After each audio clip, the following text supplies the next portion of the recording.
Picture this. It's 11:30 p.m. Your body is physically exhausted from a brutal day and you finally collapse into bed. But before closing your eyes, you pick up your phone for one quick check of your notifications. Within seconds, something invisible happens.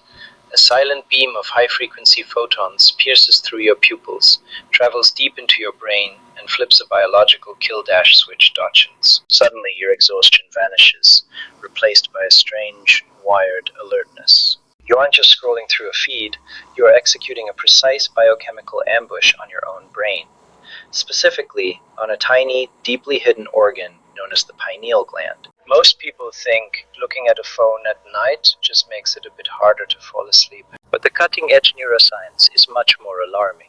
That late-night screen time is structurally blinding your brain's master clock, forcing your pineal gland to mimic a state of premature decay and starvation. To understand how this happens, let's look at Alex, a 32-year-old software engineer who visited a sleep clinic after months of desperate struggle.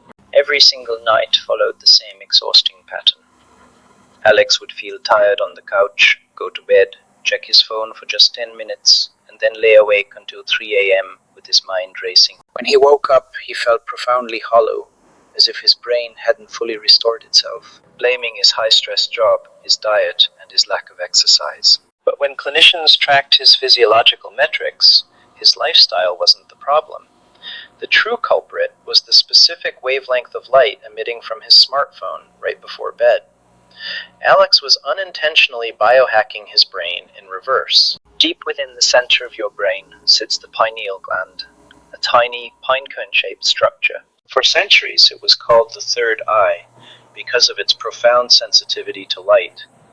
Its primary job is to manufacture melatonin, the ultimate chemical architect of human sleep, cellular repair, and systemic detoxification. Modern digital screens emit a massive concentration of high-energy visible blue light, specifically peaking around the 460 to 480 nanometer wavelength. In nature, this exact wavelength only exists in abundance during one specific time, high noon on a cloudless day. Help you see shapes. They directly activate specialized, highly sensitive receptors called intrinsically photosensitive retinal ganglion cells, IPRGCs.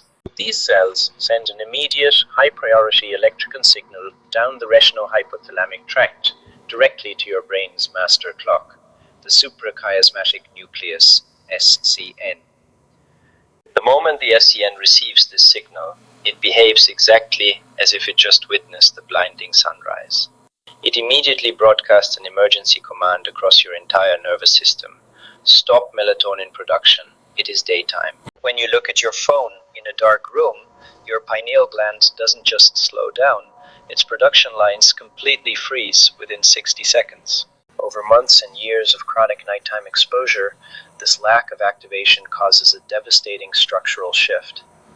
Like an unused muscle that begins to waste away, the pineal gland becomes sluggish, starved of its natural circadian rhythms. Now, you might think, it's fine, I use night shift mode and dim my screen.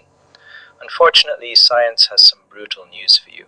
Clinical studies show that while warm light filters reduce a portion of the blue spectrum, they do not block it entirely. Furthermore, your IPRGC receptors are so incredibly sensitive that even microscopic amounts of blue light, levels as low as 5 to 10 lux, are enough to suppress melatonin production by over 50%. For perspective, a standard smartphone screen on lowest brightness in a dark room still delivers well over 30 lux directly to your eyes.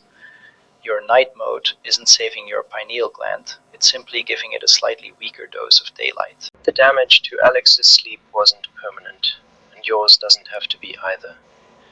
To rescue his pineal gland and normalize his internal chemistry, he implemented 3 non-negotiable rules. 1. The 90-minute digital sunset. Turn off all major digital screens, phones, laptops, and tablets exactly 90 minutes before your target sleep time.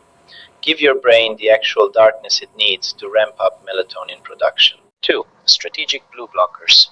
If you absolutely must use a screen late at night for work, use dedicated laboratory-tested amber or red-tinted blue blocking glasses that block 100% of light up to 500 nanometers.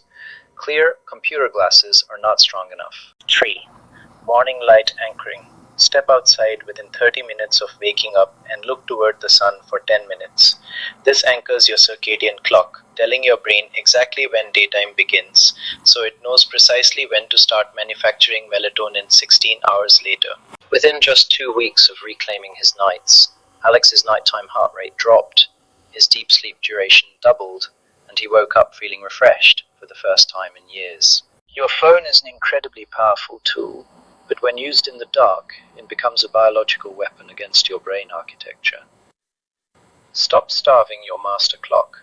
Protect your pineal gland, protect your sleep, and give your body the deep structural rest it deserves. If you found this deep dive into human biology valuable, hit that subscribe button, drop a comment below with your current bedtime habits, and share this with someone who can't put their phone down at night. Stay optimized, and we'll see you in the next video.